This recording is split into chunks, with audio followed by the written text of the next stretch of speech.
Good morning to you. Welcome to Thursday, February 19th. So Prince Andrew, or I guess formerly Prince Andrew, has been arrested, Joan. Yes, he has been. But it's a big but. Yeah, He's not sure been arrested for what we've all been hoping he would be arrested for, which is inappropriate behavior with underage girls.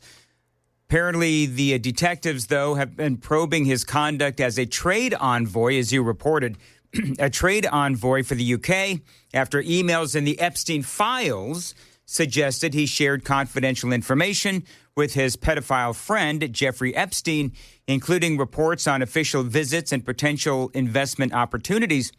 So here's apparently what he did, allegedly.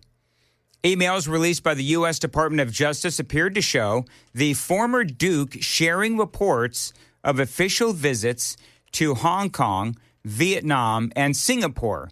One email, dated November 2010, appeared to be forwarded by Andrew 5 minutes after being sent by his then special advisor, Amir Patel. Another one on Christmas Eve 2010 appeared to send Epstein a confidential brief on investment opportunities in the reconstruction of Helmand province in Afghanistan. So I remember when Afghanistan was being rebuilt, and so that was apparently a document on that.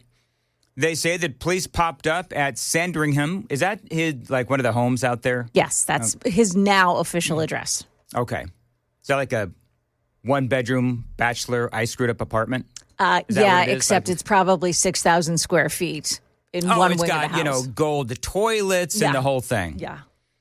Anyway, police popped up at his home as Keir Starmer claimed nobody is above the law in the UK, and 9 UK police forces assess whether to launch investigations into Epstein-related allegations, including human trafficking and sexual assault.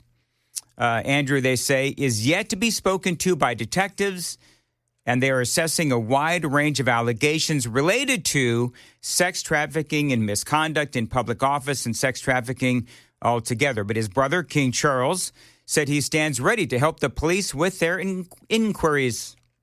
So there you go. So I was reading about, I didn't know where we were with the whole Andrew thing. The New York Post reports that Andrew was initially investigated over long-running claims by Epstein victim Virginia Giuffre that she was made to have sex with him 3 times, starting when she was 17, on orders from Epstein and his madam, Ghislaine Maxwell. Mm-hmm. But he was never charged. And, of course, Andrew has vehemently denied any wrongdoing. But he did pay millions of pounds, whatever that equals, to Giuffre in a civil settlement. Yeah. And I mean, look, I wasn't there. You weren't. Nobody was there. Right. Except for Virginia Giuffre, who says that it happened. Andrew says that it did not happen. But it seems to me like there's evidence of such. But I don't know. Is it all circumstantial evidence? Is it all just sort of innuendo? I don't know. I tend to believe victims. And I do understand that, if you're accused of a crime, you got to have your day in court.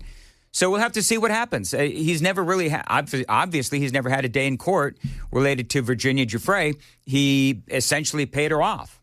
And she took the money, right? She took the money and then she committed suicide. She did. So she did. It's one thing. I mean, we will just never know. She took a lot of stuff to the grave with her. Yeah. Yeah. And I feel like she didn't feel like she was listened to. And I think that's obviously part of the overall conversation is, victims oftentimes don't feel like they're listened to. And when it comes to the whole Epstein saga, I mean, the whole thing, number one, is it is so incredibly tawdry. Oh, by the way, coming up, just so you folks know, programming alert, 7:45. All right, a little bit of a weird time for an interview, but I wanted to be able to kind of sneak it in.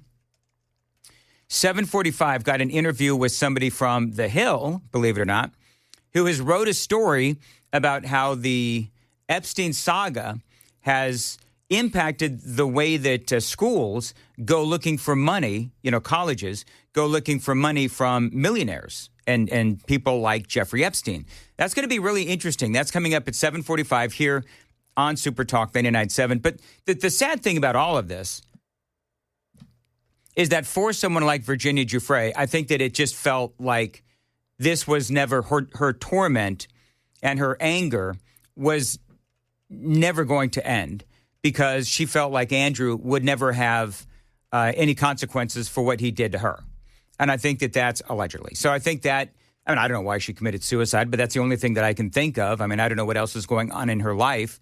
It's incredibly sad that she committed suicide. And I really wish that we knew all the names, which we do now know all the names, but they were all released without context, as Joan, you and I talked about. Yeah. The big name dump that we had earlier this week, 300 plus names were released by the Justice Department. Many said it was to muddy the waters. I believe that you and I agreed that they just released all of these names, but they didn't have any context to them at all. So you had who Elvis Presley was on the list. You had obviously Donald Trump, obviously Bill Clinton. I think Hillary was on there as well. Bunch of Hollywood people too. But there really wasn't any context as far as what they were accused of, in what context they were named in the Epstein files. There was just nothing there really to grab onto as far as an accusation or exonerating information. We know that Donald Trump, a lot of the information in the Epstein files has been exonerating in nature, or as they say, exculpatory in nature. But I don't know. The more this goes on and the deeper we go, the more tangled it gets. You think these guys will ever end up going to court and having, their day in court and actually going to jail? I'm not going to be happy till there's handcuffs. And we talked about this on the podcast last week, me, Matt, and Chris, where, it's like, what do you want? What do you want to see? What do you want the end result to be? I want people to be held accountable. I want them to be given a fair trial. And if they're found guilty, I want them to suffer the consequences by being sent to a federal prison. That's what I want. Do you think that's ever going to happen, Joan? I don't know if it's ever. I was just listening to what they're saying in the UK about this. Oh, what are they saying? Well, that, of course, it's never happened before. This is from ABC News. Contributor Robert Jobson is his name. Mm-hmm. This has serious implications for the monarchy in this country. The reality is this man still is in line to the succession, but for a moment of quirk of fate, he could have been the man who was the king. Yeah, he could have been on the throne. He was like 7th or 8th. How far down was he? Good question. I'm not. I don't know. I don't really care about. I mean, whatever. He'll never be king. Obviously, he'll never be king. I think part of this is didn't the royal family stood by him for way too long. I mean, that's also part of the conversation. It did. Where it was nobody wanted to talk about it, and the royal family didn't want to talk about it. Finally, Charles. I mean, over the years, as more information has come to light, over the years, the royal family, they ultimately ended up, I don't know, was it Charles or was it Queen Elizabeth? I think it was Queen Elizabeth who started the process of kicking him out of the monarchy. Stripping him of his titles. Yeah. Yeah. They stripped him of his titles.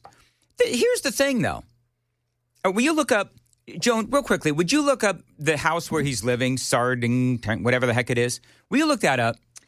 Because I want to know, as he is living in disgrace, right? I want to put that in air quotes. As Prince Andrew is living in disgrace, what is this house? Is he paying for it? Is the royal family or the taxpayers of the UK, are they paying for it? Who is paying for this? Oh, yeah. This highfalutin home that he's in. I mean, can we be honest? Any home that has a name has got to be fancy. Right. So he's living at Wood Farm on the Sandringham estate in Norfolk. He is expected to move to a permanent home on the Sandringham estate, likely Marsh Farm, in April. He was at the Royal Lodge in Windsor, which he was forced to leave. So, but you're right. I mean, he's not where he's not a Windsor anymore, but the public pays for him to live wherever it is that he lives. He doesn't have any income. He's always been a royal, and the royals are supported by the people of England. Yeah, you know what? I mean, here's the thing, is that in this country, of course, he hasn't been convicted in a court of law. But, you know, if he was in this country, you end up on, you know, a sex offender list, you know, those kinds of things. And you sort of live in disgrace, obviously. I mean, he may be living in disgrace, but I'd be willing to bet that, number one, he's got an entourage. Number two, he's probably got plenty of income. And I don't know if he necessarily has to worry about paying bills or keeping a roof over his head. So he may be living in disgrace. He may be, you know, there was a story the other day. He's out there riding horses. This house, if you check it out online, and, you know, maybe here, I'll post it on my X account. So Joan Jones WTN.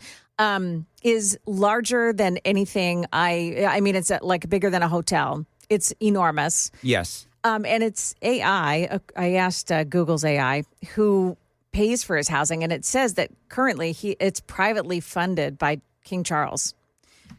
Okay. Because so King Charles is supporting a pedophile. I mean, is that what you just said? I did. Yeah. Okay. Well, I didn't say it quite that way. I'm sorry, Joan. Yeah. I'm putting the context in, but he's not convicted. All right, we just got to keep saying that it's accused.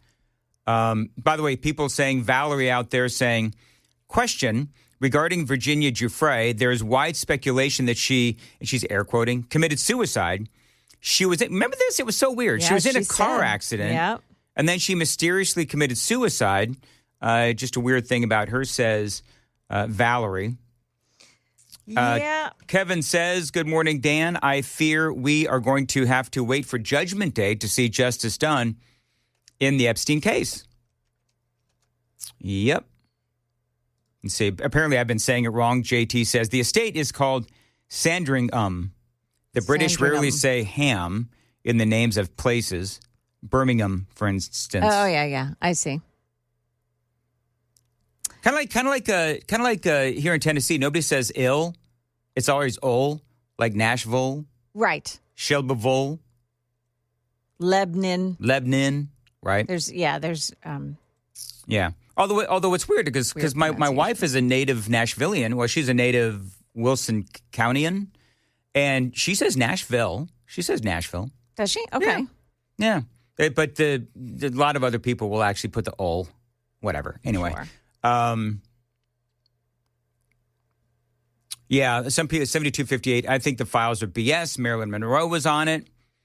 1166, maybe she did not commit suicide. I question everything that comes out of the official reports. This guy says, I don't believe that Epstein is actually dead. You know how many people have come? Oh, yeah. Somebody came. I was at the Busy Bee thing the other day. Yeah. And somebody came up and asked me what my opinion was on whether or not I thought that Jeffrey Epstein was really dead. And I'm with Piers Morgan. Remember when he said the other day, I played the audio? Yes. Piers Morgan said, I tend to believe every conspiracy theory until proven otherwise, because this story has gotten so bat crap crazy. I could see, because Jeffrey Epstein knew a lot of people, and it's very possible that upon his I've talked about this before. Upon his suspicious death, he could have done this, Joan. Upon his suspicious death, there are documents, and all the real Epstein files will be released if he dies a suspicious death. So, if you want to follow the rabbit hole, he could be some other private island somewhere. Ooh. And living out his life doing God knows what, because he knew that he was a marked man, and so he put the word out, Clintons or whoever, if I die a suspicious death, all of this stuff is going to come out.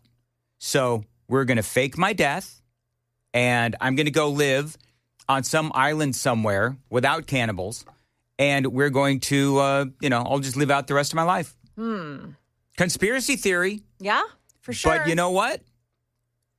At this point, I put nothing past anything, any story.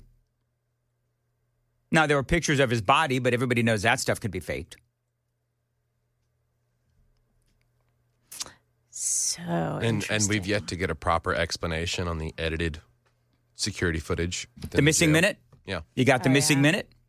Which is plenty of time to get out of camera line sight. Well, and here's the other thing with that. I was reading this whole thing this weekend about how independent investigators have looked at that camera footage, and it looks like there is what they call an orange blob going up the stairs towards Jeffrey Epstein's cell after hours. And it looks like it's somebody wearing an orange uniform, like a prisoner uniform, being escorted up into that general area. Well, so if you want to follow that theory, perhaps that is the person. If we're just going to explore all, things here, all angles here, it's very possible that orange blob was the guy that actually killed Jeffrey Epstein. It could be the guy who was the body double who, took the pictures like it was pictures of his body or whatever. Yeah. And why is it that when Epstein was found dead, that the people inside the prison, the guards and so forth, they basically ransacked his room? Yeah. Like when the investigators got into the room, you had all the evidence was disturbed. So you have that aspect of it. Why is it in the Epstein files there was, I believe, a DOJ document that listed him dying the day before his death? Yes. Right? That, I think, is really sus. So I look at Joan throwing down the word sus. You're like Chris Hand, you are. Yes. Well, and if you want to keep digging at that conspiracy for a sec, I'm pretty sure, correct me if I'm wrong, they confirmed that the footage released had used Adobe Premiere as the editor to whatever was released to the public of that security footage. They used Premiere for. That's a higher end editing software that you wouldn't really need if you're just cutting and pasting footage. You would need. I actually use Adobe Premiere, and so there's, I guess, a way to look at the metadata and what was done to the footage, but no one's come forward on being able to have cracked that yet. So that whole part is weird for me based on what I know about how that stuff works. Why not just use something a whole lot simpler, like CapCut? Why are they editing any video anyway? Yeah. Well, I mean, I get cutting, like, if you've got a 4-hour, tape of this area in the prison. Right. I get it. Mm-hmm. But why are you using Premiere to clip that 2 minutes out? All right, so the security guards, if you've read anything about how the security guards fell down on the job, oh my goodness. They didn't do the safety checks. They faked all the documents, like they had actually done the safety checks, but they didn't do the safety checks. I mean, it goes on and on and on. So with that, and your point, if he's on an island somewhere, if he faked his death, yes, and he said that upon a suspicious death, all these documents be released. Well, let's say that the opposite's happened. He's faked his death. The Biden administration combed through everything that would have put people, in prison. My preference is to hang him in the town square. All of that incriminating evidence, they filtered through and got all that out, which is why Trump's claiming it's a hoax. Yeah, I mean, anything is possible. Biden could have gone in there. Anybody could have gone in there and taken all of the incriminating stuff out. Because where have all these files been for all of these years? Millions of files. And how do we know that people didn't insert evidence into these things to make, for example, Bill Clinton look guilty? That's the thing. Yeah. Now, whatever has happened with those files, there's nothing in there that makes Donald Trump look guilty. I mean, there's some allegations in there, but anybody who's looked at these files and looked at them with any amount of unbiasedness will say that, all right, well, these are allegations. And by the way, here's the other thing, is that you see all of these things out there. This is my challenge, is that there's so many things out there and you don't know what's real and what's fake. Like there are AI created documents that make it look like they're part of the Epstein files. and they have these allegations against Donald Trump, but then you do more research, and that particular document doesn't turn up in the Epstein files that you have access to. So it's just this never-ending rabbit hole. Yes. It is. I'll tell you what, the Epstein saga is one of my least favorite things to talk about, because you don't even know what's real and what's not at this point. And it does get so frustrating, because at the end of the day, I want the people that are, neck deep in all of this to be able to figure out who did what, get them in front of a jury, and give them a trial, a fair trial. And if they're guilty, send them to jail. Joan, I think I did pretty good in this segment, don't you? Yeah, I think so. So I'm going through something really weird. This is where we veer off into Dan land. For a year and a half, I've been out of my office in the program director's chair, right? Yeah. I've had the same locker for a year and a half. Okay. I've had the same locker lock.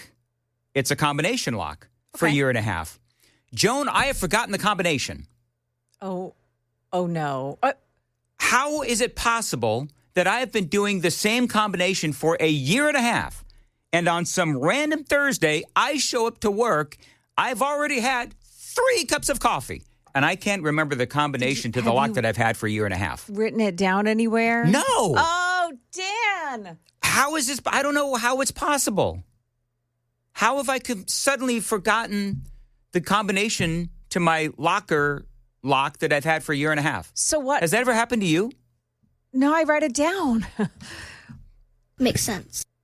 So, Thank you, Kennedy Hand. what is it that you are missing today that you don't have that you would normally get out of the combination of my locker. No, I know that. I don't know. Like, is your coffee cup in there? Are your Yes. headphones in there? Like, what's in there that you need today? Actually, he does not have his own headphones. No, I'm using Jackson's headphones. Trevor says, age, Dan, age. I know.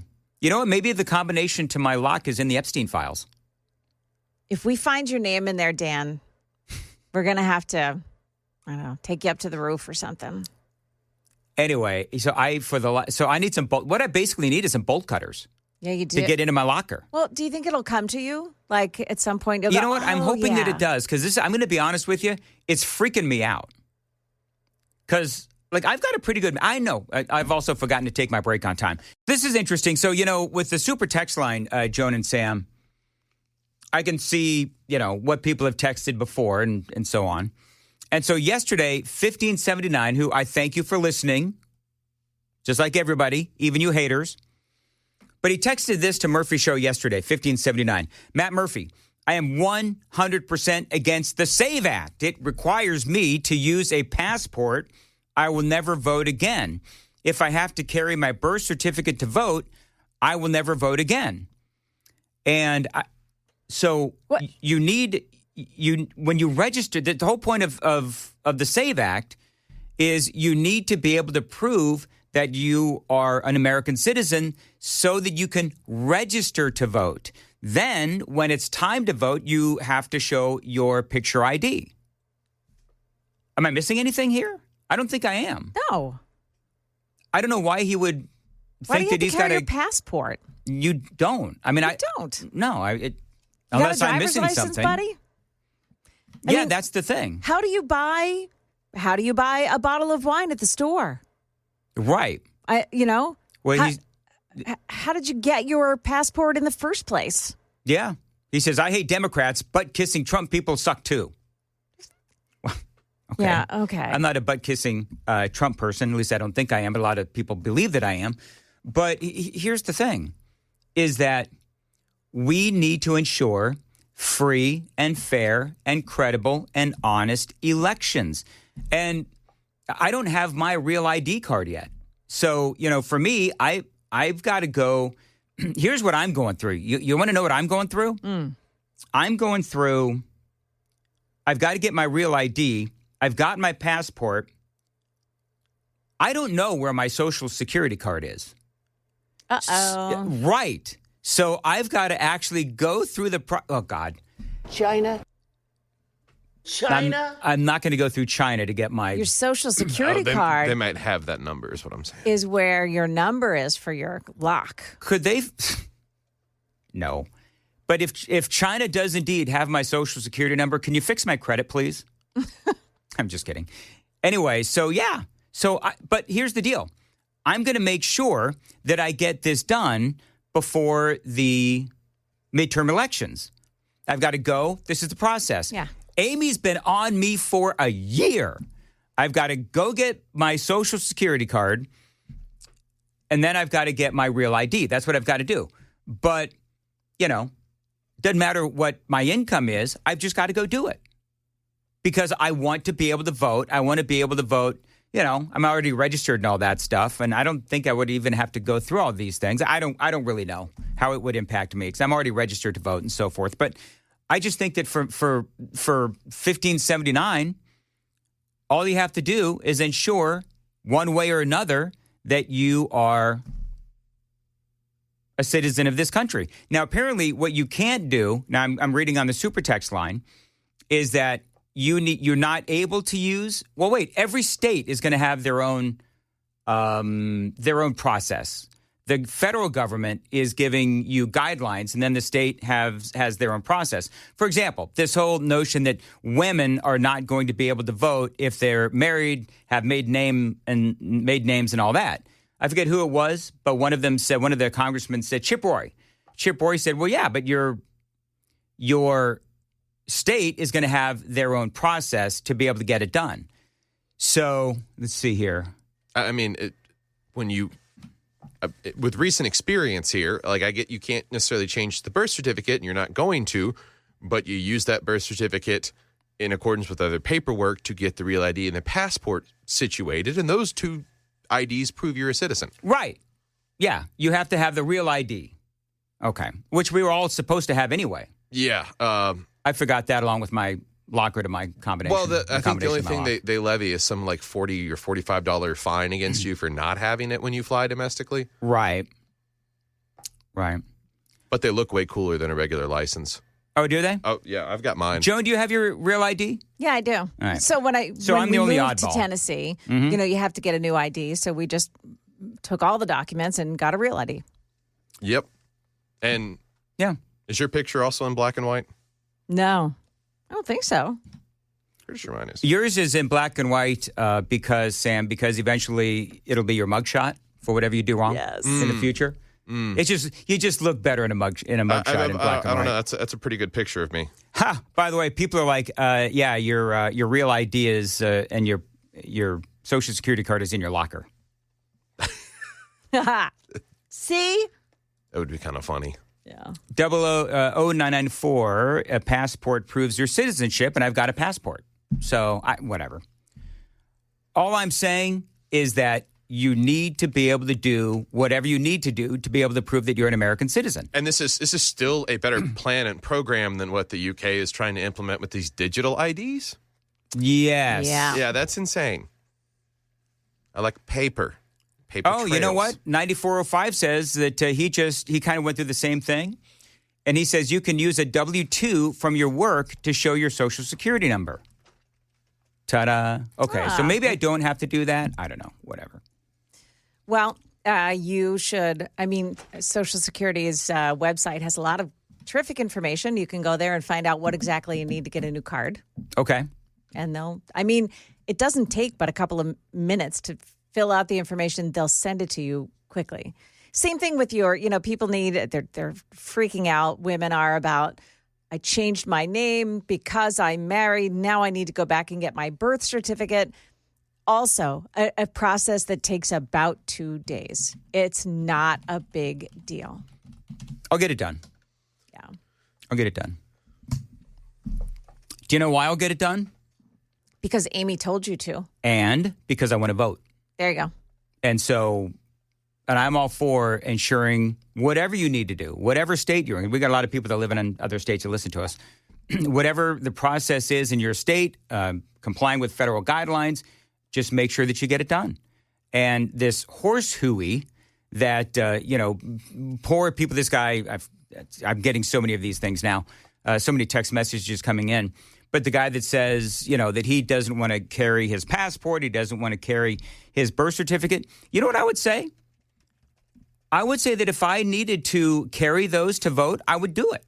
Like, I would do anything that the government told me to be able to vote. If everybody had to do it, and if everybody was having to show the same papers, I would just make sure that I would do it because I want to make sure that the election is free and fair and credible and honest. That's it. And for the people that complain that they've got to do these things, there's nothing more important than voting. Nothing more important, Joan. Nothing than voting and having the vote be honest and a true vote of American citizens and not corrupted in any way by politicians who have managed to skewer the process. Yeah, I was going to say, you don't think Venezuelans would like a process like this? Oh, sure they would. Plenty of people around the world that don't get to have their voice heard in that capacity, and people want to complain about paperwork. Jewel is rubbing it in. Hey, Dan, I'm 69 years old. I have my checking account number memorized, my social security number memorized, my driver's license memorized. I also know the combination to my safe. I did too. Do you know what's so funny? Joan and Sam, do you know, without looking at it, do you know what your driver's license number is? I know the first. Actually, yeah, I think I could take an educated guess. Here's what's funny. This is what happens with age, people. I can remember my California driver's license number. That's I cannot remember my Tennessee license number. So my husband has his New Jersey driver's license memorized. Yeah. But not his Tennessee. That's funny. You guys are in the same boat? Yeah, That's it is kind of weird. Oh, and now I'm being called a government cuck. I hope you clarified that well enough. Cuck. C-U-C-K. Thank you. You know who had explained to me what a cuck was? Well, you know what? Let's move on. Let's move on. I don't. Why do I go down this road? Moving right along. Down the rabbit hole. Well. Anyway. Hey, Sam, what were you telling me about yesterday's downloads? Oh, yeah. Do you want to know the most downloaded hour of yesterday's Joan, take show? a guess. Oh, what I was know. yesterday's most downloaded hour? Our poem recitation. Mm-hmm. Yeah.